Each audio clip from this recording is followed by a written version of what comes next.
Hello everyone, welcome to IQ tab. So आज हम Indian polity Laxmikanth का जो हमारा फर्स्ट चैप्टर है हिस्टोरिकल बैकग्राउंड जो हमने स्टार्ट किया है, आज हम उसका पार्ट थर्ड यानी थर्ड वीडियो जो है इसको कवर करेंगे। फाइनली इस वीडियो में इस चैप्टर को फिनिश कर दिया जाएगा और जब आप एंड में देखेंगे तो आपको कुछ MCQs मिलेंगे जो कि प्रैक्टिस करने के लिए आप इसको कीजिएगा और उसके आंसर्स को कमेंट बॉक्स में लिखिएगा। और साथ ही साथ एक मेंस का एक क्वेश्चन होगा जिसको आपको बहुत मेंस की तरह नहीं लिखना है, like introduction and body and conclusion. बस आपको कुछ अपने एक दो पैराग्राफ में आपको उसको बस बताना है कि आप उसमें क्या लिख सकते हैं, ठीक है। तो इट मीन्स आप शॉर्ट में बस लिखिएगा कि उसका बेसिकली आपको क्या समझ में आया उस क्वेश्चन से। एंड देन जब नेक्स्ट आपका वीडियो आएगी नेक्स्ट चैप्टर की तो उसमें मैं आपको उन MCQs के आंसर्स को और उस क्वेश्चन के आंसर को आपको डिटेल में बताऊंगी। तो स्टार्ट करते हैं आज का टॉपिक। तो सबसे पहला टॉपिक जो है, कल एक्चुअली हमने क्राउन रूल जब स्टार्ट किया था तो हमने काफ़ी सारे एक्ट्स देखे थे। उसके बाद हमने देखा कि जो फाइनली जो गवर्नमेंट ऑफ इंडिया एक्ट 1919 है वो जब आया तो उसके बाद एक कमीशन उन्होंने बैठाई थी चेक करने के लिए कि उसमें जो जो प्रोविजंस हैं वो क्या इंप्लीमेंट हुए या नहीं हुए, क्या क्या उसमें प्रॉब्लम्स थी। एंड उस कमीशन को बेसिकली साइमन कमीशन बोला गया जो कि 1927 में आया। एंड उसके आने के बाद फिर फाइनली जब रिपोर्ट सबमिट की गई, कॉन्फ्रेंस हुई, 3 राउंड टेबल्स हुआ एंड फाइनली जो भी रिकमेंडेशन साइमन कमीशंस ने दी थी उनको उन्होंने क्या क्या फॉलो किया, क्या क्या नहीं किया, वो चीज़ें हम देखेंगे इस एक्ट के थ्रू। बिकॉज इस एक्ट में वो चीज़ें आपको मिलेंगी जो जो साइमन कमीशंस ने कही थी चेंज करने को, ठीक है। सो स्टार्ट करते हैं हमारा गवर्नमेंट ऑफ इंडिया एक्ट 1935। तो सबसे पहला पॉइंट जो हम देखेंगे वो है कि ऑल इंडिया फेडरेशन बनाने को बोला गया, ठीक है। तो यानी जो साइमन कमीशन था उसने क्या रिकमेंड किया कि हमें कुछ ऑल इंडिया फेडरेशन बनाना चाहिए जिसमें आप देख सकते हैं कि जो प्रोविंसेस हैं यानी जो ब्रिटिश के जो प्रोविंसेस थे जहाँ पे वो रूल कर रहे थे, और साथ ही साथ जो प्रिंसली स्टेट्स हैं हमारे, ठीक है, जहाँ पे आपके राजा रजवाड़े रूल किया करते थे बिकॉज वो उनकी हेरिडिटरी ज़मीन थी तो उन पे वो रूल किया करते थे। तो अब उन्होंने ब्रिटिश ने देखा कि अब बहुत टाइम हो चुका है, ऑलरेडी 1935 में हम आ चुके हैं, तो क्यों ना अब टाइम आ गया है भारत को यूनाइट करने का। यूनाइट इन द सेंस कि अब पूरे भारत को एज अ यूनिट की तरह काम किया जाएगा और ब्रिटिश जो है बेसिकली अब पूरे इंडिया में रूल करेंगे। तो मतलब ऐसा नहीं होगा कि कुछ ही प्रोविंस में ब्रिटिश रूल कर रहे हैं, कुछ में प्रिंसली स्टेट रूल कर रहे हैं। तो उसको ख़त्म करके वो चाहते थे एक पूरा फेडरेशन हो जाए, पूरे सब लोग एक साथ मिलके आ जाएं और सारी की सारी पावर किसके पास आ जाए, ब्रिटिश इंडिया के पास आ जाए। बट क्योंकि हम जानते हैं कि जो प्रिंसली स्टेट थे वो ऐसा बिल्कुल नहीं चाहेंगे कि उनसे पावर छीन कर ब्रिटिशर्स के पास पावर आ जाए। बिकॉज एक राजा ऑब्वियसली जिस एरिया में रूल करता है वहाँ पे वहाँ पे उसकी मतलब हमेशा चलती है, ठीक है। मतलब वहाँ की जनता उसके अकॉर्डिंग काम करेगी, उसकी मिलिट्री उसके अकॉर्डिंग काम करेगी। बट अगर फेडरेशन को एक्सेप्ट कर लेते हैं जो कि ब्रिटिश ने उन्हें कहा है, तो इट मीन्स उन्हें ब्रिटिशर्स के अकॉर्डिंग काम करना पड़ेगा। तो खुद एक राजा क्या कभी चाहेगा कि वो किसी के अंडर रह के काम करे, बिल्कुल भी नहीं। तो यही हुआ कि आगे जाके ये जो चीज़ भले ही लाई गई बट अच्छे से ये सक्सेसफुल नहीं हो पाया बिकॉज किसी भी प्रिंसली स्टेट ने बिल्कुल नहीं चाहा कि हम इस तरह से फेडरेशन की तरह काम करें ब्रिटिश इंडिया के साथ। एंड अगर फेडरेशन आती है तो फिर उन्होंने कहा कि हम जो बेसिकली सब्जेक्ट्स हैं उसको इस तरह से डिवाइड करेंगे कि कुछ को हम बोलेंगे बेसिकली फेडरलिस्ट हैं, ठीक है। फेडरलिस्ट मतलब जहाँ पे सेंटर लॉ बना सकती है। तो करीबन 59 आइटम्स ऐसे थे जहाँ सेंटर ही लॉ बना सकती है जिसमें, ठीक है, यानी कि ब्रिटिशर्स। और नेक्स्ट लिस्ट बनाएगी प्रोविंशियल लिस्ट, जहाँ पे जो प्रोविंसेस हैं यानी जो स्टेट्स हैं वो लॉ बना सकते हैं। बिकॉज हम जानते हैं प्रोविंसेस में भी लेजिस्लेटिव थी और एग्जीक्यूटिव थी। तो जो लेजिस्लेटिव काउंसिल थी वहाँ पे भी कुछ मेंबर्स बैठे थे, जहाँ पे हमने बात की थी वहाँ पे नॉन ऑफिशियल मेंबर्स यानी जो हमारे इंडियंस थे मेजॉरिटी में थे। इसलिए उन्हें भी बोला गया कि करीबन तुम्हारे लिए हमने 54 आइटम्स जो है रख रखे जिन पे तुम लॉ बना सकते हो। एंड एक थर्ड लिस्ट उन्होंने निकाली जिसका नाम था कॉन्करेंट लिस्ट। इस कॉन्करेंट लिस्ट का बेसिकली मतलब ये था कि ये ऐसी लिस्ट होगी जहाँ पे सेंटर और हमारे प्रोविंस दोनों मिलके लॉ बनाएंगे, ठीक है। तो करीबन 36 आइटम्स ऐसे रखे जहाँ पे उन्होंने कहा कि सेंटर की भी मतलब सेंटर चाहे तो वो भी लॉ बना सकता है, स्टेट चाहे तो वो भी लॉ बना सकते हैं, ठीक है। तो आप देख सकते हो आज भी अगर हम अपना पार्लियामेंट देखते हैं तो वहाँ पर भी हमारी जो खुद का जो कॉन्स्टिट्यूशन है वहाँ पर भी ये चीज़ को इम्प्लीमेंट किया गया है कि कुछ ऐसे लॉ है जहाँ पे सिर्फ सेंटर की चली, कुछ ऐसे सब्जेक्ट्स है बेसिकली, और कुछ सब्जेक्ट्स उन्होंने दे रखे स्टेट को और कुछ में कॉन्करेंट है, यहाँ पे स्टेट भी लॉ बना सकता है, सेंटर भी लॉ बना सकता है, ठीक है। तो वही चीज़ 1935 में भी उन्होंने रखी। उसके बाद जो है रेसिडुअरी पावर की बात आती है, यानी जो पावर्स अब बच चुकी हैं, ठीक है, मतलब कुछ ऐसी चीज़ें होंगी जो अभी भी सेंटर में नहीं आती, जो अभी प्रोविंसेस पे कवर नहीं हो रही और जो कॉन्करेंट लिस्ट में भी कवर नहीं हो रही, उन चीज़ों पे अगर लॉ बनाना है तो वो कौन बनाएगा? हमारा वायसराय, ठीक है। तो रेसिडुअरी पावर जो थी, यानी बची हुई पावर जो थी, हमने वायसराय को दे दी इन्होंने, ठीक है। तो इस तरह से आप देखोगे कि ये पूरा सेटअप वो चाहते थे कि अगर हमारा फेडरेशन हो जाता है इंडिया का, तो इस तरह से हम सब्जेक्ट्स को डिवाइड कर देंगे, कुछ में सेंट्रल लॉ बनाएगा, कुछ में प्रोविंसेस लॉ बनाएंगे, कुछ में मिलके बना देंगे, और जो बची रहेगी वो वायसराय बनाएगा। बट आप देख सकते हो कि जो प्रिंसली स्टेट है उन्होंने कभी इसको ज्वाइन ही नहीं किया, मतलब सभी प्रिंसली स्टेट ने मना कर दिया कि हम इस फेडरेशन का पार्ट नहीं बनेंगे, ठीक है। ठीक है, तो ये आपको क्लियर है। नेक्स्ट इसमें बोला गया कि जो डायरकी जो इस्टेब्लिश कर रही थी प्रोविंसेस में, जहाँ पे आपने देख सकते हैं कि जो सब्जेक्ट्स थे बेसिकली कुछ को रिजर्व में रख दिया, कुछ को ट्रांसफर में रख दिया, एंड उस चीज़ को बेसिकली क्या कर दिया इन्होंने, अबॉलिश कर दिया। और ये बात आप जान सकते हैं कि जब साइमन कमीशन आया था तो उसने अपना फर्स्ट रिकमेंडेशन यही दिया था कि जो अपने प्रोविंसेस में जो डायरकी इस्टेब्लिश की है उसको आप पूरी तरह से ख़त्म कर दो, बिकॉज अगर आप उसे ख़त्म कर दोगे तो क्या होगा, उन्हें ऑटोनॉमी मिल जाएगी, और जैसे ही उन्हें ऑटोनॉमी मिल जाएगी तो वो अच्छे से वहाँ पे जो है गवर्नमेंट स्टैब्लिश कर पाएंगे, और वो सरकार से खुश भी रहेंगे और अपना अच्छे से ग्राउंड लेवल पे काम भी कर पाएंगे।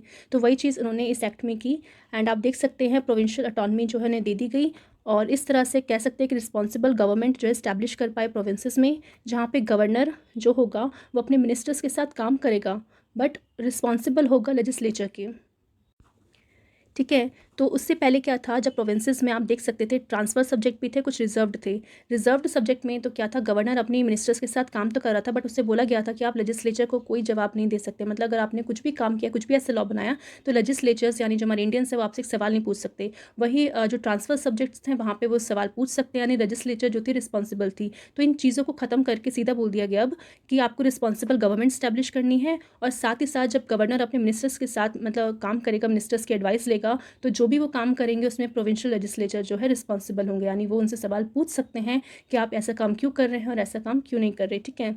साथ ही साथ देख सकते हैं कि ये जो अटॉनमी वाली बात थी ये आपकी 1937 में, तो ये 1937 में इफेक्ट में आती है, बिकॉज ये 1935 का एक्ट था, तो 1937 में इफेक्ट में आ गई कि प्रोविंसेस में डायरकी ख़त्म करके ऑटोनॉमी आ गई, और ये कब तक चलेगी, 1939 में, ठीक है, 1939 तक, ठीक है, यानी 2 साल तक आप देखोगे कि प्रोविंसेस में आपको ऑटोनॉमी देखने को मिली, ठीक है। तो आप जब हिस्ट्री में इस चीज़ को पढ़ते हैं तो आपने देखा होगा कि जो हमारी जो कांग्रेस है, जब उनको ये 1935 एक्ट जब आता है, उसके बाद जब फर्दर इलेक्शंस होते हैं लेजिस्लेटिव काउंसिल के लिए, तो हमारी कांग्रेस भारी मात्रा में जो है जीत के आती है अलग अलग प्रोविंसेस में, ठीक है। और उस समय जब वो काम करती है, क्योंकि उन्हें ऑटोनॉमी मिल चुकी है, तो उस समय, ठीक है, तो उस समय जब कांग्रेस पावर में आती है, मतलब प्रोविंसेस में इलेक्शन जीती और काफ़ी लोगों ने उनको इलेक्ट किया होता है वोट देकर, तो 2 साल तक वो काफ़ी अच्छा रूल करते हैं, जिसको आप देखेंगे कि इसको 28 मंथ्स का रूल कहा जाता है, ठीक है। 28 मंथ्स तक उन्होंने जो है काम किया, और क्योंकि उनके पास ऑटोनॉमी थी तो एक से एक कानून लेके आए और एक से एक डेवलपमेंट का काम किया, चाहे वो आपकी हैंडीक्राफ्ट वर्कर्स हो, या फिर एग्रीकल्चर के लिए कुछ लाना हो, या फिर मिलिट्री के लिए कुछ करना हो, मतलब जो जो पावर उनके पास थी, जिन जिन सब्जेक्ट्स में वो लॉ बना सकते थे, उन सब में उन्होंने लॉ बनाया और काफ़ी बेहतरीन काम करके दिखाया ब्रिटिशर्स को। क्यों, और ब्रिटिशर्स को भी लगने लगा कि उनको ऑटोनॉमी मिल गई है तो इट मीन्स वो खुश हैं, ठीक है। बट क्योंकि 1939 तक रहा, उसके बाद ये डिसकंटिन्यू हो गया, ठीक है। तो बेसिकली इन्होंने 1939 में ऐसा क्या हो गया कि इनको बेसिकली इसको छोड़ना पड़ा, ठीक है। तो बेसिकली हुआ ये था, क्योंकि आप जानते हैं कि 1939 में जो है वर्ल्ड वॉर स्टार्ट हो चुकी थी, सेकेंड वर्ल्ड वॉर स्टार्ट हो चुकी थी, तो और उस समय जर्मनी बेसिकली जो है चाहता था कि कहीं ना कहीं ब्रिटिश जो है उसको वर्ल्ड वॉर 2 में जो इंडियंस को लेना चाहिए, ठीक है। बट क्योंकि हम जानते हैं वर्ल्ड वॉर 1 में भले ही इंडियंस ने पार्टिसिपेट किया और ब्रिटेन को जिताया, बट उसका कोई भी क्रेडिट जो है इंडियंस को नहीं मिला, ठीक है। और जो जो वो चाहते थे कि जीतने के बाद हमें कुछ मतलब डोमिनेंस मिलना चाहिए, थोड़ी सी कुछ ऐसे लॉज लाने चाहिए इंडियंस के लिए जो इंडियंस के हक में हो, वो तक उन्हें नहीं मिले। तो इस बार गांधी जी और बाकी सब ने गांधी जी भले ही चाहते थे कि हमें ब्रिटेन का साथ देना चाहिए इस समय, बिकॉज ऐसी कंडीशन है वॉर जैसी, और क्योंकि ऐसे टाइम पे अगर हम ब्रिटेन का साथ नहीं देंगे तो बहुत बुरा हो जाएगा। वहीं अदर पार्टीज़ के लोग चाहते थे कि नहीं, हमें अच्छा मौका है हमारे पास कि हम ब्रिटेन के साथ ना जाके हम अपनी पहली डिमांड्स उनके पास रखते हैं, ठीक है, कि डिमांड्स रखते हैं कि अगर ये डिमांड्स आप हमारी मानते हो कि अगर आप जीत गए तो आपको ये चीज़ फुलफ़िल करनी पड़ेगी, तो हम बेसिकली आपके साथ आने को तैयार है, ठीक है। बट क्योंकि उस समय इस तरह से माहौल बन चुका था कि ब्रिटिशर्स झुकने को तैयार नहीं थे, प्लस ब्रिटेन के ऊपर काफ़ी ज़्यादा दबाव आ रहा था बाहर की कंट्रीज़ के साथ कंट्रीज़ की तरफ से कि इंडियंस को भी लेना ज़रूरी है, बिकॉज इंडियन एक ऐसी मात्र आपको मिलिट्री प्रोवाइड करेगी और वो ग्राउंड लेवल पर जाके लड़ेगी भी, ठीक है। बट क्योंकि ब्रिटिशर्स मानने को तैयार नहीं थे, इसलिए सभी जो कांग्रेस के लोग थे उन्होंने अपनी अपनी जो सीट सीट्स थी बेसिकली असेंबली में, जो भी लेजिस्लेटिव काउंसिल में, उन सबको छोड़ दिया एंड फाइनली जो भी सत्याग्रह मूवमेंट जो था उसमें वो आके मिल गए गांधी जी के साथ। तो यही कारण था कि 1939 के बाद इसको डिसकंटिन्यू कर दिया गया। और बेसिकली कह सकते हैं कि उस टाइम क्योंकि सब लोग चाहते थे ब्रिटिश का बॉयकॉट करना, इसलिए चाहे वो बच्चे, जितने भी बच्चे थे उन्होंने स्कूल जाना छोड़ दिया, और जो भी गवर्नमेंट एम्प्लॉयज़ थे उन्होंने गवर्नमेंट जॉब को छोड़ दिया, ब्रिटिशर्स का हर एक सामान बेसिकली बॉयकॉट कर दिया। इसीलिए जितने भी लॉ बनाने वाले मेंबर्स थे, इंडियंस थे, उन्होंने बेसिकली अपने लेजिस्लेचर से इस्तीफ़ा दे दिया कि अब हम इस पे काम नहीं करेंगे। तो इसलिए अटॉनमी वाली जो चीज़ थी, प्रोविंसेस अटॉनमी, वो भी इनकी बेसिकली ख़त्म हो गई 1939 के बाद। बट नेक्स्ट है कि अब सेंटर में चाहते थे डायरकी इस्टेब्लिश हो जाए, ठीक है। तो प्रोविंसेस में तो उन्होंने अबॉलिश कर दी, बट सेंटर में चाहते थे कि किसी भी तरीके से हम डायरकी लेके आ जाएं, ठीक है। तो डायरकी इन द सेंस कि वही कि हम दो सब्जेक्ट्स पे बना देंगे, एक में जो फेडरल सब्जेक्ट्स है हमारे, जहाँ पे सेंट्रल लॉ बनाता है, उसमें हम दो पार्ट में डिवाइड कर देंगे। कुछ रिजर्व रख देंगे जो कि आपका जो भी वॉइस राय वगैरह उसके पास रहेगी पावर, और कुछ ट्रांसफर सब्जेक्ट्स में डाल देंगे, जिसमें हमारे जो लेजिस्लेचर है, नहीं वॉइस राय की जो लेजिस्लेटिव काउंसिल में जो इंडियंस है बेसिकली, उनके पास कुछ रह जाएंगे लॉ बनाने के लिए, ठीक है। बट क्योंकि हम जानते हैं उस समय भी ऑफिशियल मेजॉरिटी में अभी भी जो थे आपके ब्रिटिश के चुने हुए आए थे लोग वही थे, तो ज़्यादातर इंडियंस आपको वहाँ पे भी नहीं मिलेंगे। तो ट्रांसफर सब्जेक्ट में भले उन्हें पावर मिल जाए, बट फिर भी उस पावर को यूज़ नहीं कर पा रहे थे। एंड साथ ही साथ ये जो लाया गया था डायर की सेंटर में, ये भी आप देखोगे आगे जाके मतलब फोर्स में नहीं आ पाती, मतलब ये इसे इम्प्लीमेंट नहीं कर पाते, बिकॉज ये भी मतलब एक तरह का अनसक्सेसफुल एक्सपेरिमेंट रह जाता है इनका, ठीक है। नेक्स्ट आप देख सकते हैं कि बाइकैमरलिज्म, क्योंकि पिछले एक्ट में ही बाइकैमरलिज्म को ला दिया गया था, तो इस बार कहा गया कि कम से कम जो 11 प्रोविंसेस हैं उनमें से जो 6 प्रोविंसेस हैं वहाँ पे बेसिकली बाइकैमरलिज्म को लाया जाएगा, ठीक है। तो क्योंकि अब देखते हो ब्रिटिश इंडिया के अंदर काफ़ी सारे प्रोविंसेस आते हैं, बट उन्हें कुछ 11 प्रोविंसेस को सिलेक्ट किया, और उनमें से कहा सिर्फ 6 में अभी हम लेके आएंगे, सब में उन्होंने लाने की बात नहीं की, ठीक है। तो कौन से ऐसे 6 प्रोविंसेस थे? पहला था आपका बंगाल, दूसरा Bombay and Madras, Bihar, Assam and UP. UP को उस समय यूनाइटेड प्रोविंस कहा जाता था, ठीक है। तो इन 6 में बाइकैमरलिज्म लाने की बात की जा रही थी, यानी कि 2 हाउसेस, यानी लोअर हाउस और अपर हाउस होंगे जहाँ पे। नेक्स्ट बेसिकली क्या था कि कम्युनल रिप्रेजेंटेशन को एक्सटेंड किया गया, ठीक है। यानी जो कम्युनल अवार्ड बेसिकली जब आया था, तो वहाँ पे ऑलरेडी जो है गांधी जी और हमारे बी आर अम्बेडकर जी के बीच में एक पूना पैक्ट साइन हो गया था कि डिप्रेस्ड क्लासेस को कोई भी कम्युनल रिप्रेजेंटेशन नहीं दी जाएगी, जो कि पहले ही मुस्लिम्स को या फिर अदर कम्युनिटीज़ को दी गई थी, ठीक है। बट आप देख सकते हो कि ब्रिटिशर्स इतने ज़्यादा मतलब उतावले हो रहे थे कि कहीं ना कहीं से तो मौका मिल जाए बस हिंदूज़ को तोड़ने का, ठीक है। जब ऑलरेडी डिप्रेस्ड क्लासेस को मना कर दिया गया, बट फिर भी ये लेके आए कि हम यहाँ पे डिप्रेस्ड क्लासेस को तो देंगे ही देंगे, साथ साथ वुमेन को और जो वर्कर्स हैं उनको भी हम सेपरेट इलेक्टोरेट देंगे, ठीक है। यानी कि एक भी मौका ब्रिटिशर्स छोड़ना नहीं चाहते थे इंडिया को डिवाइड करने का, ठीक है। भले ही उनका कम्युनल अवार्ड जो है फुलफिल नहीं हो पाया, जो भी उनका एजेंडा था, बट उन्होंने इस एक्ट में आके साबित कर दिया कि उनका एजेंडा अभी भी यही है कि जो डिप्रेस क्लासेस है उनको सेपरेट इलेक्टोरेट देकर उनको ये बताना है कि तुम भी अलग कम्युनिटी हो, हिंदूज तुम्हारे साथ अच्छे से बिहेव नहीं करते, इसलिए हम तुम्हें एक अलग से जो है बेसिकली सेपरेट इलेक्टोरेट दे रहे हैं, ताकि तुम भी अपनी रिप्रेजेंटेशन जो है मतलब बेसिकली इलेक्शन में तुम भी खड़े हो, और तुम्हारे लिए भी तुम्हारी जनता जो है वोट देगी, ठीक है। यानी पूरा का पूरा इंडिया या फिर पूरा का पूरा हिंदू मुस्लिम की बात नहीं करें, जहाँ मतलब डिप्रेस क्लासेस को भी डिप्रेस क्लासेस के लोग ही वोट देंगे, ये बात की जा रही थी। और साथ साथ वुमेन को क्यों चूज़ किया? तो बेसिकली वुमेन को इसलिए चूज़ किया गया क्योंकि हम जानते हैं वुमेन की हालत उस समय काफ़ी ज़्यादा डाउन थी, मतलब बहुत ही इन्फीरियर माना जाता था वुमेन का स्टेटस, क्योंकि उस समय भी जो है मेल का ही डोमिनेंस चलता था, चाहे वो घर परिवार में हो या फिर आप कहीं बाहर जा रहे हो। एजुकेशन वुमेन्स के लिए अलाउड नहीं थी, तो बाहर जाके जॉब करना तो ऑलरेडी पॉसिबल नहीं था। तो उन्होंने देखा कि जो वुमेन है, ठीक है, जो कितनी इन्फीरियर है, ऑलरेडी वो मेन के के दबाव में है, तो क्यों ना हम इनको भी अपने झांसे में ले ले। तो क्या होगा, ये अंदर मतलब जो फैमिली के अंदर भी जो दरारें डालने वाली बात थी वो भी वो कर देंगे, ठीक है। तो अगर वुमेन को हम इस तरह से बोलेंगे कि तुम भी इलेक्शन में खड़े हो जाओ, तो वो तो बेसिकली चाहेंगे, बट उनके जो फैमिली मेंबर्स हैं, जो मेल्स मेंबर्स हैं, वो तो मना करेंगे। तो इस तरह क्या होगा, इनके बीच में लड़ाइयाँ शुरू हो जाएंगी, ठीक है। तो मतलब आप देख सकते हो कि तो इससे बेसिकली साफ साफ पता चलता है कि किस तरह से जो ब्रिटिशर्स थे उनकी जो मतलब एक आइडियोलॉजी थी कि पहले इंडिया को तोड़ना है हिंदू मुस्लिम के करके, जैसे हिंदू मुस्लिम अलग हो जाएंगे फिर अदर कम्युनिटीज़ को देना है, फिर उसके बाद डिप्रेस क्लासेस पे करना है, फिर फाइनली जो वुमेन्स आती हैं, जो घर होता है वहाँ पे मतलब वुमेन्स को चूज़ किया गया ताकि घर भी जो है टूट जाए। तो मतलब एक तरह से वो चाहते थे पूरा मतलब सब आपस में लड़ते रहें और ब्रिटिशर्स अपना रूल करते रहे, बिकॉज उनकी आपस में अगर लड़ाई होती रहेगी तो किसी का ध्यान ही नहीं जाएगा कि ब्रिटिशर्स क्या कर रहे हैं, ठीक है। तो इंटरनल मैटर्स में उन्हें फंसा के रखने का उनका एक तरीका था। नेक्स्ट उन्होंने बेसिकली लेबर्स को चुना, बिकॉज लेबर्स की भी हालत एक तरह से वुमेन जैसी थी। जिस तरह घर के अंदर एक औरत पिस रही थी अपने अपने फैमिली मेम्बर्स के दबाव में, चाहे वो उनके हस्बैंड हो, चाहे वो उनके फादर हो, चाहे वो उनका ब्रदर हो, हर तरीके से वुमेन को सप्रेस किया जाता था। उसी तरह अगर लेबर्स की बात करें, बिकॉज वो भी गरीब थे, अगर वो किसी कंपनी में काम कर रहे हैं, किसी इंडस्ट्री में काम कर रहे हैं, तो उनका जो वहाँ पे बॉस होते थे तो वो लोग उन्हें परेशान करते थे। कभी ज़्यादा टाइम पे ज़्यादा काम करवा के उतने पैसे ना देना, उनकी हेल्थ कंडीशन पे ध्यान ना देना, तो वो सेक्शन भी क्या था, काफ़ी ज़्यादा प्रॉब्लम झेल रहा था। ठीक है, लेबर्स लीग भी काफ़ी प्रॉब्लम झेल रहे थे। तो ये चीज़ ब्रिटिशर्स ने नोटिस करी, तो इसलिए उनको भी इस झांसे में डालने के लिए कि हम तुमको भी सेपरेट इलेक्टोरेट देंगे, ये मतलब एक तरह का लालच दे दिया उन्हें। ठीक है, ताकि वो लोग भी आपस में लड़ते रहे। और वैसे भी इंडियन इंडस्ट्रीज़ की हालत इतनी ज़्यादा ऑलरेडी उन्होंने बदतर कर दी थी, और ये सब करके वो और चाहते थे कि थोड़ा बहुत जो भी बचा हुआ है उन सब में भी प्रॉब्लम्स आ जाए। वर्कर्स जो है इस तरह से अगर उनके साथ मतलब दिया जाएगा, तो ऑब्वियसली जो उनके बॉसेस है वो तो इन सबसे खुश नहीं होंगे कि आप लेबर्स को इस तरह का सेपरेट इलेक्टोरेट ला रहे हो, तो उनके बीच में लड़ाइयाँ शुरू हो जाएंगी, तो वो अच्छे से काम नहीं कर पाएंगे। तो इन होल मतलब पूरे भारत में एक तरह का क्रियोस मचा देना, ये इनकी टेंडेंसी थी। और पर जैसा कि हम जानते हैं कि ये इनमें सफल नहीं हो पाए, बिकॉज आगे जाके जब इंडिपेंडेंस की लड़ाई हुई, मतलब के लिए लड़ा गया, तो सभी ने साथ मिलकर बेसिकली ब्रिटिशर्स का सामना किया।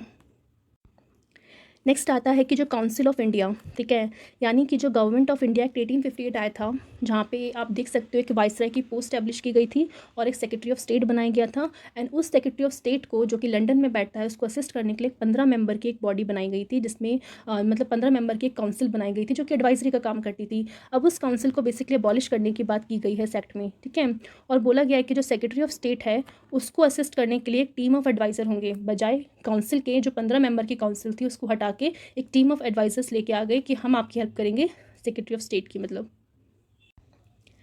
नेक्स्ट क्या है, उन्होंने फ्रेंचाइजी को बेसिकली 10% दे दिया टोटल पॉपुलेशन। ठीक है, यानी पहले के टाइम पे बेसिकली बोला गया था कि जिनके पास प्रॉपर्टी है, जो लोग टैक्स पे करते हैं, जो एजुकेटेड है, उनको हम बेसिकली फ्रेंचाइजी देंगे। बट उन्होंने इसको 10% ऑफ द पॉपुलेशन को बढ़ा दिया कि 10% पॉपुलेशन भी, उसको भी हम बेसिकली वोटिंग राइट दे सकते हैं कि जब भी इलेक्शन होंगे तो वो मतलब पॉपुलेशन का 10% जो है इलेक्शन में वोट दे सकता है। ठीक है, नेक्स्ट उन्होंने आरबीआई की बॉडी को सेटअप किया। तो जैसे कि हम जानते हैं, आज जो हमारी आरबीआई है, यानी जो हमारा रिजर्व बैंक है, जो उस समय जो बना गया था, वो 1935 में बेसिकली इसकी स्थापना कर दी गई थी आरबीआई की। ठीक है, और उस समय जब इसको लाया गया था, तो जो करेंसी है उसको कंट्रोल करने के लिए, और जो क्रेडिट है उसको बेसिकली किस तरह से मतलब क्रेडिट आएगा जाएगा सबको देखने के लिए आरबीआई बॉडी को बनाया गया था। बट आप सोच सकते हैं कि आरबीआई बॉडी को तो बना दिया गया, बट इस समय जो आज के टाइम पे जो काम आरबीआई करती है, कि जिस तरह से हेल्प करती है जितने भी इंडियंस हैं उनकी, साथ साथ जो गवर्नमेंट है उनका भी लेन देन का काम संभालती है, और जो हमारे फॉरेन रिजर्व्स हैं उनको भी संभालती है। बट वो काम उस समय जो आरबीआई करती थी उससे अलग था। क्यों अलग था? सबसे पहली बात ये है कि क्यों ब्रिटिशर्स को ज़रूरत पड़ी इस आरबीआई को बनाने की, क्योंकि ब्रिटिशर्स जानते थे कि आरबीआई अगर रहेगा तो जो पैसा बेसिकली इंडिया में आता है और फिर इंडिया से बाहर जाता है, तो उसको रेगुलेट करने के लिए, मतलब एक तरह की अपनी सहूलियत के लिए उन्होंने आरबीआई बॉडी को बनाया, ना कि उन गरीब लोगों के लिए कि मतलब तुम लोग आओ अपने अकाउंट्स खोलो, इस तरह की चीज़ें नहीं चाहते थे वो। ठीक है, तो अपने फ़ायदे के लिए उन्होंने इस आरबीआई बॉडी को सेटअप किया, ताकि जो उनका पैसा है कहाँ वो जा रहा है, कहाँ से वो आ रहा है, ब्रिटेन जाता है, क्योंकि हम देखते हैं कि यहाँ का पैसा ब्रिटेन भेजता है, फिर ब्रिटेन से पैसा यहाँ आता है। तो इस तरह का ट्रांजैक्शन वगैरह करने के लिए कुछ तो होना चाहिए ना जो आपकी पैसे को रेगुलेट करे, तो इसलिए उन्होंने आरबीआई बॉडी को उस समय बनाया था। साथ ही साथ आप देख सकते हैं उन्होंने इस्टेब्लिश किया federal public service commission and provinces public service commission and joint public service commission. ठीक है, तो आज भी हम जैसे कि हम देखते हैं कि आज जो फेडरल पब्लिक सर्विस कमीशन है उसको यूपीएससी का नाम दिया गया है। प्रोविंसेस पब्लिक सर्विस कमीशन को, जो डिफरेंट हमारे स्टेट है, उसकी पब्लिक सर्विस कमीशन है। और जॉइंट पब्लिक सर्विस कमीशन आज भी है, जहाँ पे बेसिकली जॉइंट में क्या होता है, अगर मान लो कोई 2-4 स्टेट्स मिलके चाहते हैं कि हमारा जो ये एग्जामिनेशन है, कोई एक एग्जामिनेशन कंडक्ट करवा दे, तो उसके लिए बेसिकली किया जाता है। तो बट उसमें भी आपको परमिशन लेनी पड़ती है पहले। ठीक है, ठीक है, तो इस तरह से उस समय भी ये चीज़ बनाई गई थी, ताकि ज़्यादा से ज़्यादा सिविल्स को, मतलब जो सिविल सर्वेंट्स से ज़्यादा उनको एक रिक्रूट किया जाए। तो इसलिए कमीशंस को बनाया गया था, ताकि उनका अच्छे से एग्जामिनेशन हो, अच्छे से उनका रिक्रूटमेंट हो, उनके एलिजिबिलिटी टेस्ट किए जाए। ठीक है, नेक्स्ट है उन्होंने फेडरल कोर्ट को स्टैब्लिश किया था। ठीक है, तो फेडरल कोर्ट जो हमारा है, जिसको आज हम सुप्रीम कोर्ट के नाम से जानते हैं, तो ये बात 1935 के एक्ट में बोल दी गई थी, बट फाइनली 1937 में इसको सेटअप कर दिया गया। जो बेसिकली जितने भी नीचे मतलब जो भी केसेस है, जैसे प्रोविंशियल कोर्ट में जो भी केसेस आते हैं, उनको बेसिकली सुनवाई करने के लिए फिर फेडरल कोर्ट में भेजा जाता था। ठीक है, तो ये आप देख सकते हैं 1935 का ये एक्ट काफ़ी ज़्यादा इंपॉर्टेंट है, और इसको डिटेल में कवर किया गया है, बिकॉज आप देखेंगे आगे जाके जब हमारा कॉन्स्टिट्यूशन को सेटअप करने की बात आएगी तो इनमें से बहुत से ऐसे प्रोविजंस होंगे जो कि उठाए गए हैं 1935 से और उसको यूज़ किया गया है आज के हमारे संविधान में। यानी आज का हमारा जो संविधान में इसमें बहुत सी चीज़ें ऐसी आपको मिलेंगी, क्योंकि आपने जब इसको देखा होगा तो आपको कहीं ना कहीं कोरिलेट कर पा रहे होंगे। अगर ये चीज़ इस समय थी तो आज भी हम देख रहे हैं वो भी चीज़, आज के टाइम पर वो चीज़ इंप्लीमेंट हम करते हैं। ठीक है, तो इसलिए इसको डिटेल में पढ़ना ज़रूरी था।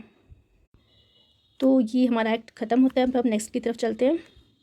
नेक्स्ट हमारा है इंडियन इंडिपेंडेंस एक्ट 1947 जो कि लास्ट है। एंड इस टाइम बेसिकली क्योंकि फाइनली ब्रिटिशर्स का जो मन जो था जाग गया था कि फाइनली जो पावर है दे दी जानी चाहिए इंडियंस को उनके हाथों में। बट क्योंकि उन्होंने काम तो किया ऐसा, बट किस बेसिस पे किया, पार्टीशन की बेसिस पे। ठीक है, ब्रिटिशर्स चाहे तो बेसिकली इस पार्टीशन को रोक सकते थे, बट उनकी इंटेंशन कह लो कि ऐसी नहीं थी। ठीक है, बिकॉज पार्टीशन इसलिए वो चाहते थे बिकॉज उनका मेन फेवर मुस्लिम्स के लिए नहीं था कि मुस्लिम्स को एक नई कंट्री मिल जाएगी, नहीं, वो इसलिए चाहते थे पार्टीशन हो बिकॉज एक ऐसी कंट्री जो कि इंडिया है, जो कि ऑलरेडी आप देखते हो, जब आप मैप देखते हो इंडिया का कितना बड़ा लैंड एरिया कवर करता है, और उस आज के टाइम का जो पाकिस्तान है जो कि उस समय इंडिया का ही पार्ट था, अगर ये पूरा का पूरा हिस्सा अगर ब्रिटिशर्स ऐसे ही छोड़ के चले जाते तो कहीं ना कहीं उनके मन में डाउट था कि कहीं ना कहीं ये ब्रिटेन से पावरफुल ना हो जाए। ठीक है, क्योंकि ऑलरेडी हमारे जो फ्रीडम फाइटर्स है उन्होंने इतना अच्छा काम किया था, हमारे देश को बचाया, और कहीं ना कहीं वो मानते थे कि ये कुछ नहीं कर पाएंगे, बट फिर भी उनके मन में डाउट था। ठीक है, तो उनके मन में डाउट था कि ये हमसे ऊपर ना चले जाएं, हमसे ज़्यादा पावरफुल ना हो जाए, तो इससे अच्छा है कि इनके दो टुकड़े कर देते हैं। मतलब जो भारत है उसको दो हिस्सों में बांट देते हैं, एक में इंडिया रहेगा और एक में पाकिस्तान रहेगा। तो ये मेन पर्पस था। और जैसे ही वो डिवाइड कर देंगे तो क्या हो जाएंगे, छोटे छोटे देश बन जाएंगे। तो भी छोटे छोटे देश को हैंडल करना ईजिली हो जाएगा, जिससे हम आगे चल के देखेंगे इन्हें कॉमनवेल्थ नेशंस का नाम दे दिया गया था कि वो सारी टेरिटरीज, वो सारी कंट्रीज़ जो पहले ब्रिटिशर्स के पार्ट थी, अब वो कॉमनवेल्थ का हिस्सा बन चुकी थी। ठीक है, इस तरीके से ब्रिटेन चाहता था कि अभी भी इनके ऊपर कुछ ना कुछ कंट्रोल रहे। ठीक है, तो आगे जाके देखते हैं कि इसमें क्या क्या थे। ठीक है, तो हुआ ये था कि बेसिकली आप देख सकते हैं कि 20 फरवरी 1947 को, ठीक है, तो 20 फरवरी 1947 को क्या होता है कि जो ब्रिटिश के जो प्राइम मिनिस्टर थे उस समय क्लेमेंट एटली, उन्होंने डिक्लेयर कर दिया कि जो ब्रिटिश रूल है वो इंडिया में ख़त्म हो जाएगा 30 जून 1948 तक। ठीक है, तो उन्होंने एक डेडलाइन दे दी कि हम सिर्फ 30 जून 1948 तक इंडिया में रहेंगे, उसके बाद ये जो पावर है वो रिस्पेक्टफुली जो है इंडिया के हाथों में सौंप के हम चले जाएंगे। ठीक है, और जैसे ही उन्होंने ये बात कही कि हम इंडियंस के हाथों में सौंप के चले जाएंगे, ये बात सुनकर बेसिकली मुस्लिम लीग जो थी काफ़ी ज़्यादा हाहुल्ला करने लगी कि भाई आप तो इंडियंस की बात कर रहे हो, बट हमने तो, हमारी बात तो ये हुई थी ना कि हमें पार्टीशन वगैरह चाहिए, तो हमारा पार्टीशन क्यों नहीं करवा रहे, इंडिया और पाकिस्तान अलग आपको दो कंट्री बनाना चाहिए। तो इसमें इतना ज़्यादा हल्ला करने लगी कि फिर अगेन 3 जून 1947 को ब्रिटिश गवर्नमेंट ने ये क्लियर कर दिया कि जो भी कॉन्स्टिट्यूंट असेंबली बनेगी 1946 में, ठीक है, तो उसमें जो भी आप कॉन्स्टिट्यूशन बनाओगे अपनी कंट्री के लिए, यानी जो हमारी जो इंडियन कांग्रेस जो बेसिकली कॉन्स्टिट्यूशन बनाएगी, जो संविधान बनाएगी, तो वो संविधान जब आप बनाओगे तो आप उन्हीं पार्ट्स में इंप्लीमेंट कर सकते हो जो आपके साथ रहना चाहते हैं। मतलब वो स्टेट्स जो आपके साथ एग्री हो गए हैं, आपके साथ रहना चाहते हैं, तो उन्हीं पे आप इंप्लीमेंट करोगे, और जो नहीं चाहते उन पे आप इंप्लीमेंट नहीं करोगे। तो इन द सेंस उनका इशारा बेसिकली ये था। तो ब्रिटिशर्स का इशारा बेसिकली इस तरह से था कि कुछ जो स्टेट्स थे, जैसे कि आप देख सकते हैं लाहौर हो गया, या फिर जो हमारा वेस्टर्न वाला जो इंडिया हो गया, जहाँ पे आप पाकिस्तान देखते हो, तो वहाँ से बहुत से स्टेट्स थे जो नहीं चाहते थे उनके साथ मिलना, और वो अपना खुद का पाकिस्तान चाहते थे। तो उन्होंने तो मना कर दिया कि जो कॉन्स्टिट्यूशन जो संविधान ये लोग बनाएंगे हम उसको फॉलो नहीं करेंगे। ठीक है, तो फिर फाइनली 3 जून 1947 को लॉर्ड माउंटबेटन आते हैं, जो कि उस समय के वाइसराय थे। तो याद रखना कि 1947 में जो वाइसराय थे इंडिया के, वो लॉर्ड माउंटबेटन थे, और उन्होंने फाइनली जो पार्टीशन का प्लान है उसको रखा, एंड उस पार्टीशन के प्लान को हम आज माउंटबेटन प्लान भी बोलते हैं। ठीक है, तो याद रखना माउंटबेटन प्लान को ही हम पार्टीशन प्लान बोलते हैं। ठीक है, अब आप देख सकते हो कि ये प्लान तो ला दिया गया, बट उसको एक्सेप्ट करना ना करना किसके हाथ में था, कांग्रेस के हाथों में था और मुस्लिम लीग के हाथों में था। ठीक है, तो एक तरफ हमारी जो थी कांग्रेस थी, और आप देख सकते हैं दूसरी तरफ हमारी जो थी मुस्लिम लीग थी। ठीक है, तो फाइनली जो है इस प्लान को इन दोनों ने एक्सेप्ट कर लिया। ठीक है, और मुस्लिम लीग तो ऑब्वियसली करेंगे एक्सेप्ट, बिकॉज वो चाहते ही थे शुरू से कि इंडिया और पाकिस्तान दो एक कंट्री बन जाए, पार्टीशन हो जाए बेसिकली। बट कांग्रेस को इसलिए एक्सेप्ट करना पड़ा बिकॉज उस समय ग्राउंड लेवल पर जो हालत थी वो बहुत ही ज़्यादा ख़राब हो चुकी थी। इतना मारकाट मचने लग गया था कि आए दिन बेसिकली लोग आपस में लड़ाई करते, लोगों की हत्या हो जाती, इतना ज़्यादा खून लोगों का बहता। ये सब देख के कांग्रेस काफ़ी ज़्यादा परेशान हो गई थी, और उन्होंने कहा अभी के लिए अगर ये सब चीज़ें रोकनी है तो हमें इस प्लान को एक्सेप्ट करना ही पड़ेगा। ठीक है, बट कांग्रेस जो नेहरू जी थे वो कहीं ना कहीं जानते थे कि भले ही आज अभी माहौल थोड़ा ख़राब है, हम इसको एक्सेप्ट कर लेते हैं, बट क्योंकि वो जानते थे कि हम लोग है तो एक ही मिट्टी के, ठीक है, कहीं ना कहीं अभी हम आपस में लड़ाई कर रहे हैं। बट फाइनली जब ब्रिटिश यहाँ से चला जाएगा और वापस से जब रियलाइज़ होगा पाकिस्तान को, यानी जो हमारे मुस्लिम भाई हैं उनको जब रियलाइज़ होगा कि मतलब हम सब एक ही हैं, इंडियन और मतलब हिंदू और मुस्लिम सब एक ही है, तो वापस से हम एकजुट हो जाएंगे, ठीक है। बट ये जो सोच थी नेहरू जी की, वो बेसिकली ऐसा साबित नहीं हो पाई, बिकॉज मुस्लिम वापस फिर लौट के नहीं आ पाए, ठीक है, क्योंकि उन्होंने ये मन में ठान लिया था कि हम एक अलग कंट्री बना के रहेंगे, वहाँ पर हम अपना रूल सेटअप करेंगे, ठीक है। बट उस समय जो कंडीशन बन रही थी उस हिसाब से, इसलिए मुस्लिम और कांग्रेस एंड मुस्लिम लीग ने जो है बेसिकली इसको एक्सेप्ट करना ज़रूरी समझा, ठीक है। तो फाइनली जो फिर इंडिपेंडेंस एक्ट आया, इंडियन इंडिपेंडेंस आया, उसमें क्या क्या प्रोविजंस थे अब हम उसको डिटेल में डिस्कस करते हैं। तो सबसे पहला जो इंडियन इंडिपेंडेंस एक्ट 1947 में कहा गया वो ये था कि ब्रिटिश का रूल जो है फाइनली एंड हो चुका है, और उन्होंने बोला कि डिक्लेयर करते हैं इंडिया को, ठीक है, यानी जो ब्रिटिशर्स उन्होंने बोला कि हमने इंडिया को इंडिपेंडेंट कर दिया और एक सॉवरेन स्टेट बना दिया है। सॉवरेन स्टेट का मतलब है ऐसा स्टेट जहाँ पे जिसके ऊपर बेसिकली कुछ नहीं होगा, ठीक है, वो अपने आप में इंडिपेंडेंट होगा, हर एक फैसले वो खुद से लेगा, उसे किसी की परमिशन नहीं है, मतलब बाहर किसी अथॉरिटी की परमिशन लेने की ज़रूरत नहीं है अपने देश को चलाने के लिए। तो इस तरह का सॉवरेन स्टेट उन्होंने इंडिया को बना दिया। और ये कब से लागू होगा ये चीज़? 15 अगस्त 1947 से ये चीज़ लागू हो जाएगी कि इंडिया अब इंडिपेंडेंट और एक सॉवरेन स्टेट बन चुका है, ठीक है। उसके बाद हम देखते हैं पार्टीशन ऑफ इंडिया, ठीक है। तो पार्टीशन ऑफ इंडिया की उन्होंने बात की, जहाँ पे उन्होंने दो इंडिपेंडेंट डोमिनियन को बनाया। डोमिनियन बेसिकली एक इंडिया हो गया और एक पाकिस्तान हो गया, और साथ साथ उन्हें ये कहा, ठीक है, साथ साथ उन्होंने ब्रिटिशर्स ने कहा कि आप दोनों को, यानी इंडिया और पाकिस्तान के पास एक राइट होगा कि आप सिसीड कर सकते हो ब्रिटिश कॉमनवेल्थ को, यानी जो ब्रिटिश कॉमनवेल्थ है, जैसा कि मैंने पहले बताया था कि वो सारी कंट्रीज़, वो सारी जगह जहाँ पे ब्रिटेन रूल किया करती थी कहीं ना कहीं, मतलब क्योंकि ब्रिटिश तो बेसिकली ब्रिटेन में रहती थी, बट उसके अलावा उन्होंने जो जो कंट्री को एक्वायर करके रखा था वहाँ पर अपना कॉलोनलिज्म बना के रखा था जिन कंट्रीज़ को, अब क्योंकि उनको आज़ादी देने का टाइम आ गया है, तो वो कंट्री जो है, जो पहले ब्रिटिशर्स का पार्ट थी, तो उनको उन्होंने कॉमनवेल्थ में लेके आ गए थे। बट यहाँ पे इस एक्ट के थ्रू उन्होंने बोल दिया इंडिया पाकिस्तान को जब मर्जी चाहो आप इस कॉमनवेल्थ से बाहर निकल सकते हो, ये राइट उन्हें दे दिया गया। और साथ ही साथ देख सकते हैं कि जो वाइसराय जो था बेसिकली उसकी ऑफिस को भी जो है अबॉलिश कर दिया गया। क्यों? बिकॉज अब ब्रिटिशर्स ही नहीं रहेंगे तो वाइसराय की ज़रूरत क्या है, ठीक है। और उसके बजाय उन्होंने क्या किया कि गवर्नर जनरल, ठीक है, क्योंकि अभी जस्ट ही इंडिया और पाकिस्तान बने हैं, एकदम से वहाँ पे इलेक्शन करवा के कोई पीएम तो खड़ा हो नहीं सकता है, ठीक है, थोड़ा टाइम तो लगेगा। पहले वो कॉन्स्टिट्यूशन बनाएंगे, फिर वो अपनी पार्टीज़ बनाएंगे, उस तरह से फिर इलेक्शंस होंगे। तो जब तक वो नहीं होते तब तक उन्होंने कहा गवर्नर जनरल होगा, ठीक है, जिसे अपॉइंट तो ब्रिटिश किंग करेगा, नहीं जो भी अभी ब्रिटिशर्स हैं वो अपॉइंट करेंगे, बट किसके एडवाइस में करेंगे? डोमिनियन कैबिनेट की। तो यहाँ पे बेसिकली डोमिनियन कैबिनेट का मतलब ये है कि जो हमारे इंडिया और पाकिस्तान है, ठीक है, तो वो दोनों डोमिनियन हैं, तो उनकी जो कैबिनेट होगी, यानी उनका जो वहाँ पे बना रखा होगा उन्होंने, जहाँ पे वो अपने लेजिस्लेचर एग्जीक्यूटिव होंगे, तो उनकी हेल्प से, मतलब वो कोई नाम डिसाइड कर लेंगे कि हाँ हमें इस पर्सन को अपना गवर्नर जनरल बनाना है अपनी कंट्री का, तो वो नाम बेसिकली ब्रिटिश किंग को दे देंगे और ब्रिटिश किंग उसको as a governor general appoint करके चली जाएगी, ठीक है। और साथ ही साथ उन्होंने ये कहा कि जो गवर्नमेंट है ब्रिटेन के अंदर, ठीक है, उसकी कोई रिस्पॉन्सिबिलिटी नहीं है गवर्नमेंट ऑफ इंडिया पाकिस्तान, यानी गवर्नमेंट ऑफ इंडिया उसके बाद कुछ भी करे, कोई भी लॉ लेके आए, कुछ भी करे, या फिर सिमिलरली पाकिस्तान की गवर्नमेंट कुछ भी लेके आए, उस पर कोई रिस्पॉन्सिबिलिटी नहीं होगी ब्रिटेन की सरकार की, ठीक है। अब ब्रिटेन ने क्योंकि उन्हें फ्री कर दिया है, तो आपको बोल दिया गया है कि इंडियन और पाकिस्तान को कि आप अपने हिसाब से काम कर सकते हो।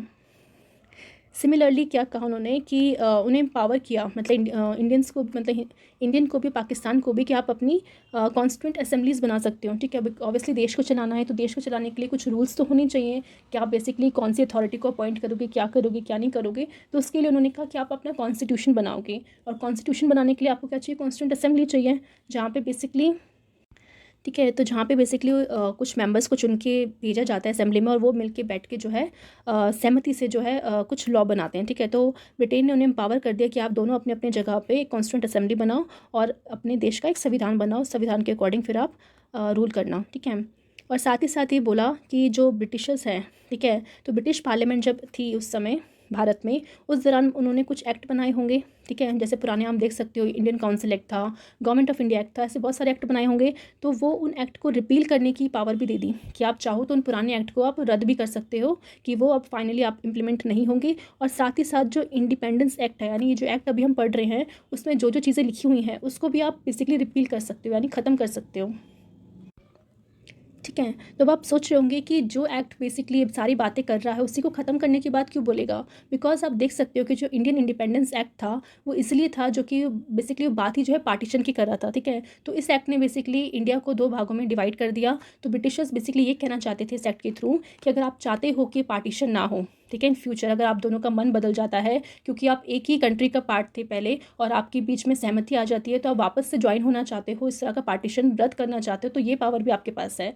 इट मीन्स ब्रिटिशर्स ने इस चीज़ को फिक्स नहीं रहने दिया ताकि वो इल्ज़ाम बेसिकली ब्रिटिशर्स पे ना आए कि हम तुम्हारा पार्टीशन करके चले गए तो हम ही रिस्पॉन्सिबल है। ठीक है, तो ऐसा उन्होंने नहीं कहा। उन्होंने कहा भले हम आज पार्टीशन कर रहे हैं बिकॉज आज ऐसी कंडीशन है, बट इन फ्यूचर जब कंडीशन ठीक हो जाएगी तो आपके पास ये रहेगा, पावर होगी कि आप चाहो तो इस एक्ट को ही अबॉलिश कर सकते हो, इसे ख़त्म करके आप इस पार्टीशन को ख़त्म कर सकते हो। ठीक है, बट ऐसा कुछ हो नहीं पाता एंड आज भी हम इसका चीज़ देखने को मिलती है। ठीक है, तो नेक्स्ट बेसिकली क्या कहा कि जो सेक्रेटरी ऑफ स्टेट है, ठीक है, तो जैसे कि हमने जानते हैं वाइसरॉय की ऑफिस को अबॉलिश कर दिया है, तो अब सेक्रेटरी ऑफ स्टेट की भी कोई ज़रूरत नहीं है बिकॉज सेक्रेटरी ऑफ स्टेट का काम भी यही था कि जो वाइसरॉय जो काम करेगा उसकी रिपोर्ट को चेक वेक करके वो ब्रिटिश क्राउन को दे। ठीक है, अब वही नहीं रहेगा तो सेक्रेटरी ऑफ स्टेट की क्या ज़रूरत है, तो इसलिए इसका ऑफिस भी अबॉलिश कर दिया। एंड फाइनली जो फंक्शंस थे, ठीक है, और ये जो सारे फंक्शंस थे वो सेक्रेटरी ऑफ स्टेट जो है और कॉमनवेल्थ अफेयर्स के उनको दे दिए गए। अब नेक्स्ट क्या है कि जो ब्रिटिश पैरामाउंटेसी है over the Indian princely state, ठीक है, और treaty relation with the tribal areas, ठीक है, तो यानी ब्रिटिश पैरामाउंटेसी जब थी, ठीक है, जब ब्रिटिश रूल कर रहे थे तो उन्होंने इंडियन प्रिंसली स्टेट के लिए कुछ ना कुछ कानून बनाए होंगे, साथ ही साथ ट्राइबल एरियाज़ के लिए कुछ ना कुछ कानून बनाए होंगे। जैसे कि हम जानते हैं कि ट्राइबल एरिया को पूरी तरह से एक तरह से मतलब परमिट जारी कर दिया था कि बहुत मतलब बाहर से कोई एरियाज़ में नहीं आ सकता। ठीक है, क्योंकि ऑब्वियसली वहाँ से इतने इंपॉर्टेंट जो भी ट्राइबल प्रोडक्ट थे उनको मिलते थे वहाँ से और उनका आने जाने का सबका परमिट दे दिया गया था। तो इस तरह के कुछ कड़े कानून वो लेके आए थे और यहाँ तक कि जो ट्राइबल्स खुद लोग हैं वो जंगलों में नहीं जा पाते थे अपना कोई भी काम वाम करने के लिए। ठीक है, उन्हें भी रिस्ट्रिक्ट कर दिया गया था, ये कह के कि पूरा एरिया जो है ब्रिटिश के अंदर आता है। तो इससे फालतू की ट्रीटीज़ वगैरह लेके आए थे, तो उन सबको जो है बोला कि अगस्त 1947 के बाद इसको अबॉलिश कर दिया जाएगा। पुराने जो भी कानून थे प्रिंसली स्टेट के साथ और जो ट्राइबल एरियाज़ के साथ उन सबको रद्द कर दिया जाएगा। और नेक्स्ट क्या कहा कि जो प्रिंसली स्टेट है उन्हें कहा गया बिकॉज वो जानते थे प्रिंसली स्टेट को उन्होंने काफ़ी बार ऑफर्स किए कि हमारे साथ फेडरेशन पे आ जाओ, वो भी नहीं आए। तो कहीं ना कहीं जानते थे कि प्रिंसली स्टेट को हम फोर्स नहीं कर सकते कि आपको इंडियंस के साथ ही मिलना है, इंडिया के साथ ही मिलना है, पाकिस्तान के साथ ही मिलना है। तो उन्होंने उन्हें फ्रीडम दे दी कि हम आपको फ्रीडम देते हैं कि आप चाहो तो किसी भी डोमिनियन के साथ ज्वाइन कर सकते हो, यानी इंडिया के साथ ज्वाइन करना चाहते हो तो इंडिया के साथ रहो, अगर पाकिस्तान में जाके रहना चाहते हो तो पाकिस्तान के साथ रहो, अगर आप इन दोनों को ही नहीं चाहते तो आप इंडिपेंडेंट भी रह सकते हो। ठीक है, तो आप सोच सकते हो जिस टाइम ब्रिटिशर्स इंडिया को छोड़ के गया था तो करीबन 500 समथिंग जो प्रिंसली स्टेट थे, अगर वो 500 के 500 प्रिंसली स्टेट अगर चाहें कि वो इंडिपेंडेंट रहे तो आप देख सकते हो कि इंडिया में कैसे रूल स्टैब्लिश हो पाएगा। यानी बाकी का स्टेट जो है अपना अलग से लॉ बना रहा है और प्रिंसली स्टेट अपना अलग से चल रहा है। वो तो हमारे ठीक है, वो तो हमारे बाद में सरदार पटेल जी ने इन सबको यूनाइट किया, इन सबको इंडिया के अंदर मर्ज किया ताकि इंडिया एक इकट्ठा हो सके। ठीक है, क्योंकि पहले भी सभी एक साथ ही रहते थे, वो तो ब्रिटिशर्स के आने के कारण सब डिवाइड हो गया।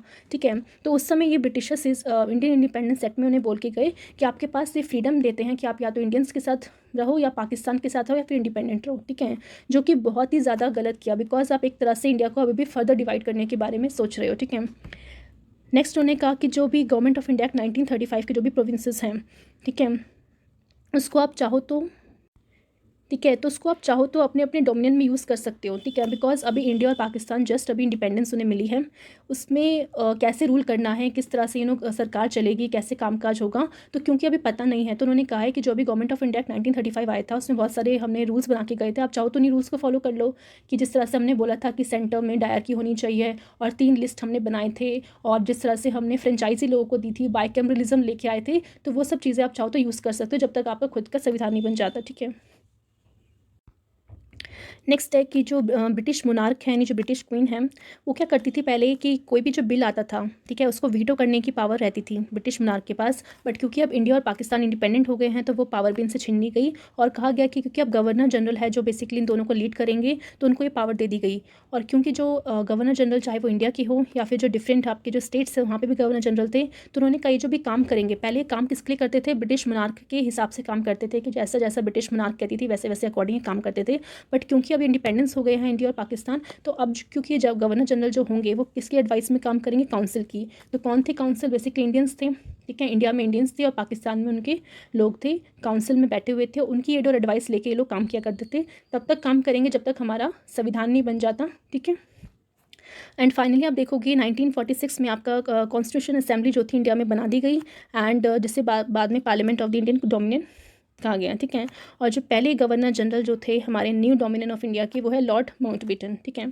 तो आप ये वर्ड काफ़ी टाइम से सुन रहे होंगे, डोमिनियन डोमिनियन। तो डोमिनियन बेसिकली है क्या? तो जैसा कि हम जानते हैं कि जब ब्रिटिशर्स जो थे जा रहे थे तो उन्होंने बेसिकली 2 साल तक इंडिया और पाकिस्तान को एज अ डोमिनियन रखा, ठीक है। डोमिनियन रखने का मेन पर्पस यही था कि पूरी की पूरी पावर जो है अभी हम उनके हाथ में नहीं सौंप रहे हैं। अभी देश को चलाने के लिए उन्होंने गवर्नर जनरल को रखा, क्योंकि इंडिया ने लॉर्ड माउंटबेटन जो पहले से ही वाइसराय थे उन्हीं को ही अपना गवर्नर जनरल बना दिया, ठीक है। और जब तक संविधान नहीं बन जाता तब तक ये लोग काम करेंगे, इसलिए इंडिया और पाकिस्तान ऐसे डोमिनियन ही कहलाए गए 2 साल तक। उसके बाद जब फाइनली सब सेटअप हो गया, फाइनली हमारा कॉन्स्टिट्यूशन बन गया, तब जाके हमने बेसिकली डोमिनियन ना कह के कंट्री को नाम दिया गया कि अब फाइनली इंडिया कंट्री बन चुकी है, पाकिस्तान कंट्री बन चुकी है, इंडिपेंडेंस उन्हें मिल चुकी है, और अपना अपना कॉन्स्टिट्यूशन के हिसाब से वो अपने अपने कंट्री में रूल करेंगे, ठीक है। तो ये आपका था, ठीक है। तो ये आपका इंडियन इंडिपेंडेंस एक्ट 1947 था। आई होप ये आपको समझ में आ गया होगा, ठीक है। और यहाँ पे जाके जो है बेसिकली ये चैप्टर फाइनली फिनिश हो जाता है। एंड सॉरी, एक चीज़ और रह गई थी, वो था गवर्नमेंट पोर्टफोलियोज़, ठीक है। तो जैसे कि हम जानते हैं बीच में कुछ इंटरिम गवर्नमेंट बनी थी, तो इंटरिम गवर्नमेंट बनी थी, उनमें से कुछ लोगों को कुछ पोर्टफोलियोज़ दिए गए थे कि आप ये वाली मिनिस्ट्री संभालो। और जब फाइनली हमारा इंडिया जब फ्री हो चुका था तो तब भी पोर्टफोलियो मिली थी। तो बस आपको ये जानना ज़रूरी है कि इंटरिम गवर्नमेंट में किस पर्सन को कौन सा पोर्टफोलियो मिला था, और जब इंडिया फ्री हो गया था तो किसको क्या मिला, ठीक है। तो वो हम डिस्कस करते हैं। ये बेसिकली लास्ट टॉपिक है इस चैप्टर का। सबसे पहले हम देखते हैं vice president of the council, external affairs and the Commonwealth relation.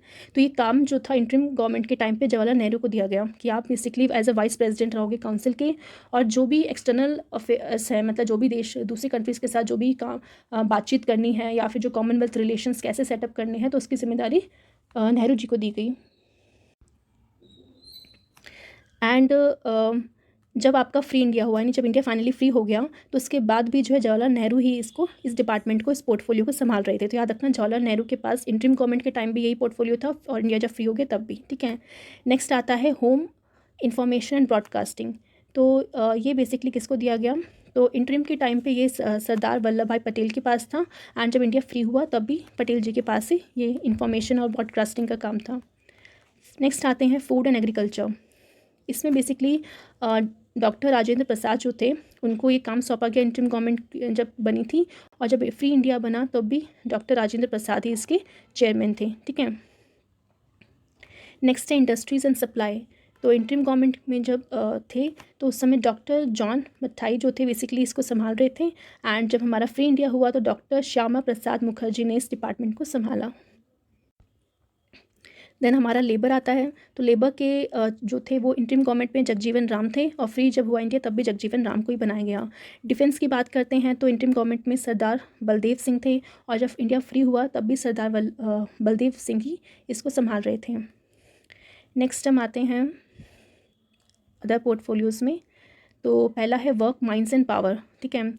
तो इसके टाइम पे इंटरिम गवर्नमेंट के टाइम पे कौन थे? CH भाभा, ठीक है। और फ्री इंडिया के टाइम पे कौन थे? VN गडगिल। फाइनेंस देखते हैं तो फाइनेंस में इंटरिम गवर्नमेंट के टाइम पे जो लियाकत अली खान थे, ठीक है, जो ठीक है। और फ्री इंडिया के टाइम पे कौन थे? RK Shanmukham Chetty. Post and air communication में जो इंटरिम गवर्नमेंट के टाइम पे अब्दुल राव निस्तार थे, और जब फ्री हुआ तो राफ़ी अहमद किदवाई को बेसिकली बनाया गया चेयरमैन। रेलवे एंड ट्रांसपोर्ट में इंटरिम गवर्नमेंट में जो थे वो असफ अली थे, और फ्री इंडिया के टाइम कौन थे? Doctor John Mathai. एजुकेशन और आर्ट्स को कौन संभाल रहे थे? तो हमारे इंटरिम गवर्नमेंट में जो थे C राजगोपालाचारी, और फ्री इंडिया के टाइम पे थे मौलाना अबुल कलाम आज़ाद। नेक्स्ट हमारा जो कॉमर्स डिपार्टमेंट था उस टाइम पे इंटरिम में कौन थे? LL चुद्रीकर। एंड फ्री इंडिया के टाइम पे कौन थे? CH भाभा। हेल्थ के टाइम पे हेल्थ के लिए कौन था इंटरिम गवर्नमेंट में? गजनफर अली खान। और फ्री इंडिया के टाइम पे थे राजकुमारी अमृत कौर। एंड फाइनली जो पोर्टफोलियो बचता है वो है हमारा लॉ में बेसिकली इंटरिम गवर्नमेंट में जो थे जोगिंदर नाथ मंडल, और फ्री इंडिया में जैसे कि हम जानते हैं डॉक्टर बी आर अम्बेडकर, जिन्होंने काफ़ी बड़ी अपनी भूमिका निभाई है कॉन्स्टिट्यूशन को बनाने में, ठीक है। तो इस तरह से ये गवर्नमेंट पोर्टफोलियो जो हमारा लास्ट टॉपिक था इस चैप्टर का, उसको फिनिश कर दिया जाता है। तो अब हम बेसिकली कुछ क्वेश्चन है उसको डिस्कस कर लेते हैं। पहला क्वेश्चन है, ये आपके लिए प्रैक्टिस क्वेश्चन है। इसमें बहुत से क्वेश्चंस ऐसे होंगे जो बेसिकली पिछले जो यूपीएससी के टाइम पे जो पूछे गए हैं उन क्वेश्चंस को इसमें ऐड किया गया है, और बाकी के कुछ प्रैक्टिस के लिए आपके लिए ऐड किए गए हैं। पहला क्वेश्चन जो है बेसिकली वो ये है कि गवर्नमेंट ऑफ इंडिया एक्ट 1935 क्यों इंपॉर्टेंट था, ठीक है। तो ये 4 ऑप्शन आपको दिए गए हैं, आपको बताना है इनमें से आंसर कौन सा है। सेकंड क्वेश्चन है बेसिकली जो फेडरल सिस्टम है एंड डायरकी है जो कि सेंटर में इंट्रोड्यूस की गई थी, जैसे कि हमने देखा था, तो इनमें से कौन सा जो एक्ट था बेसिकली मतलब किस एक्ट में बेसिकली इसको इंट्रोड्यूस किया गया था वो बताना है। नेक्स्ट क्वेश्चन है थर्ड, जहाँ पे बोला गया है कि कौन सा वो एक्ट था जहाँ पे इंडियंस को शेयर मिला एडमिनिस्ट्रेशन ऑफ देयर कंट्री, यानी इंडिया के एडमिनिस्ट्रेशन में जब इंडियंस को एडमिनिस्ट्रेशन में लिया जा रहा था तो किस एक्ट में ये बात की गई थी वो बतानी है। एंड क्वेश्चन नंबर 4 कहता है कि कौन सा वो एक्ट था जहाँ पे लेजिस्लेटिव काउंसिल जो थी इंडिया की उन्हें रिसीव किया द पावर ऑफ बजट, यानी जो लेजिस्लेटिव काउंसिल ऑफ इंडिया है कब उन्हें बेसिकली बजट को डिस्कस करने की पावर मिली गई। तो इन सारे 4 एक्ट में से कौन सा वो एक्ट है वो बताना है। नेक्स्ट है कि फिफ्थ क्वेश्चन है कि आपके लिए कुछ लिस्ट 1 है और लिस्ट 2 है, इनमें से आपको बेसिकली बताना है करेक्ट मैच क्या है, ठीक है। जैसे बोर्ड ऑफ कंट्रोल कौन से एक्ट में इस्टेब्लिश हुआ, सुप्रीम कोर्ट को कब इस्टेब्लिश किया गया, परमिशन जो थी इंग्लिश मिशनरीज़ को इंडिया में आने की किस एक्ट में दी गई, और सिमिलरली जो लॉ मेंबर जो थे पहली बार जो गवर्नर जनरल के काउंसिल में आए थे वो किस एक्ट के थ्रू आए थे। तो ये जो कोड दे रखे हैं आपको बताना है इनमें से कौन सा कोड करेक्ट है। नेक्स्ट क्वेश्चन है कि जो गवर्नमेंट ऑफ इंडिया एक्ट 1919 है उससे रिलेटेड कुछ फीचर्स दे रखे हैं, तो इन फीचर्स में से कौन से ऐसे फीचर्स हैं जो कि गवर्नमेंट ऑफ इंडिया एक्ट 1919 में थे। तो करेक्ट आंसर आपको बताना है। नेक्स्ट क्वेश्चन है 7th, जहाँ पे बोला गया है कि इन सारी स्टेटमेंट्स में से बताना है कि कौन सी स्टेटमेंट जो है बेसिकली करेक्ट है। ठीक है, मैं स्टेटमेंट पढ़ देती हूँ कि पहला जो पब्लिक सर्विस कमीशन है क्या इंडिया में सेटअप किया गया था 1926 में, और वो बेसिकली रिकमेंडेशन किसकी थी उसको सेटअप करने के लिए कमीशन की। ठीक है, तो बताना है। नेक्स्ट है गवर्नमेंट ऑफ इंडिया 1935 बेसिकली बताता है कि पब्लिक सर्विस कमीशन जो होगी वो स्टैब्लिश की जाएगी फेडरल में भी और प्रोविंशियल लेवल में भी। ठीक है, तो इनमें से कौन सा आंसर करेक्ट है बताना है। नेक्स्ट है 8th क्वेश्चन, जहाँ पे बोला गया है कि पार्शली रिस्पॉन्सिबल गवर्नमेंट जो है प्रोविंसेस में जब स्टैब्लिश की गई थी तो इनमें से कौन से एक्ट के थ्रू स्टैब्लिश की गई थी आपको बताना है। नेक्स्ट है 9th क्वेश्चन, जहाँ पे आपको मैच करना है। ठीक है, इनमें से बताना है कौन सा करेक्टली मैच है कि मतलब जो एक्ट है उनके सामने उसके रिलेटेड कुछ प्रोविजंस लिखे गए हैं, मतलब कुछ ठीक है उस एक्ट में बेसिकली ये चीज़ थी या नहीं थी तो बतानी है। तो इन चारों में से कौन सा एक्ट बेसिकली करेक्टली मैच करता है तो उसका आंसर देना है। नेक्स्ट है 10th क्वेश्चन, जहाँ पे बोला गया है कि इनमें से कौन सा एक्ट है जहाँ पे कम्युनल इलेक्टोरेट सिस्टम को इंट्रोड्यूस किया था ब्रिटिश ने पहली बार। ठीक है, याद रखना पहली बार, क्योंकि उसके बाद तो डिफरेंट लोगों को दिया ही गया, बट जो फर्स्ट टाइम है बेसिकली कौन से एक्ट में दिया गया वो बताना है। नेक्स्ट है 11th क्वेश्चन, कि इनमें से कौन सा एक्ट है जिसने बेसिकली एक फाउंडेशन रखा ब्रिटिश एडमिनिस्ट्रेशन का इंडिया में। ठीक है, कि फाइनली अब ब्रिटिश एडमिनिस्ट्रेशन करेगी इंडिया का, तो ये बात बेसिकली किस एक्ट में बेसिकली कही गई थी। ठीक है, नेक्स्ट है क्वेश्चन नंबर 12, जहाँ पे बोला गया है कि कौन सा वो फर्स्ट इंडियन था इनमें से जिसे अपॉइंट किया गया था लॉ मेंबर की तरह गवर्नर जनरल की काउंसिल में। तो इन चारों में से कौन से वो मेंबर थे बताने हैं। तो फाइनली MCQs इतने ही थे एंड ऑब्वियसली थोड़े ज़्यादा लग रहे होंगे, बट ट्रस्ट मी सब चीज़ें इसमें कवर हो चुकी हैं। अगर आपने ये तीनों वीडियोस को अच्छे से पढ़ा होगा तो आप अच्छे से इसको आंसर कर पाएंगे, एंड आई एम श्योर कि आपने अच्छे से इसको कवर किया होगा। कमेंट बॉक्स में इसके आंसर्स लिखिएगा। नेक्स्ट जो है बेसिकली मेंस का एक क्वेश्चन है। इसमें बेसिकली क्या बताना है कि जो ये दो पहले तो UPSC का जो 2016 का पेपर था उसमें क्वेश्चन आया था कि गवर्नमेंट ऑफ इंडिया 1935 ने क्या फेडरल कॉन्स्टिट्यूशन को लिखा है, मतलब जो हमारा फेडरल कॉन्स्टिट्यूशन है उसमें से बेसिकली गवर्नमेंट ऑफ इंडिया 1935 के जो प्रोविजन से कैसे हेल्प कर रहे थे फेडरल कॉन्स्टिट्यूशन में। ठीक है, यानी जब आपने गवर्नमेंट ऑफ इंडिया 1935 पढ़ा तो कुछ ऐसे प्रोविजंस थे जो आपको लग रहे होंगे कि वो फेडरल का काम कर रहे हैं। ठीक है, सबसे पहले आपको ये समझना ज़रूरी है कि फेडरलिज्म होता क्या है। फेडरलिज्म बेसिकली जो है डिवीजन ऑफ पावर की बात करता है। ठीक है, डिवीजन ऑफ पावर कि किसी भी दो चीज़ों के बीच में पावर का इक्वली डिस्ट्रीब्यूट होना चाहिए। ठीक है, यानी कि यहाँ पे कोई भी ऑटोनमी नहीं होती, किसी भी एक की मोनोपोली नहीं होती है, पावर्स को इक्वली डिवाइड किया जाता है। जैसे आज हम देखते हैं सेंटर और स्टेट के बीच में पावर्स इक्वली डिवाइड है, तो उसी तरह जब आप गवर्नमेंट ऑफ इंडिया 1935 देखते हो तो आपको बेसिकली उनमें से कौन कौन से फीचर्स आपको शो करते हैं कि वो फेडरल है, ठीक है, फेडरलिज्म का आपको फीलिंग आती है कि फेडरलिज्म का ही पार्ट है, ठीक है, तो वो आपको बताने हैं। ऑब्वियसली इसको कुछ लंबा चौड़ा आंसर नहीं लिखना है, सिर्फ 2-3 लाइन्स में आप इसका क्रक्स बता सकते हैं कि आपने बेसिकली सेट से क्या सीखा। एंड आंसर जो भी होगा आप कमेंट बॉक्स में लिखिएगा। एंड अगर आपको वीडियो अच्छा लगा तो आप इसको बाकी लोगों के साथ शेयर कीजिए, और इसकी PDF आप टेलीग्राम का जो IQ टैब ऑफिशियल चैनल है वहाँ से आपको मिल जाएगी। एंड चैनल को सब्सक्राइब कीजिए अगर आपने नहीं किया है, ज़्यादा से ज़्यादा लाइक कीजिए, शेयर करिए और अपना कमेंट ज़रूर लिखिएगा, बिकॉज इट रियली मोटिवेट कि हम सबको मोटिवेट करता है कि हम और ज़्यादा मेहनत करें और अच्छी अच्छी वीडियोज़ आपके लिए बनाएं और आपको हर एक टॉपिक की क्लैरिटी दें, ठीक है। और कोई भी डाउट होगा आप मेंशन करना, और जो भी MCQs है क्वेश्चन है उनका आंसर भी करना। Thank you for watching.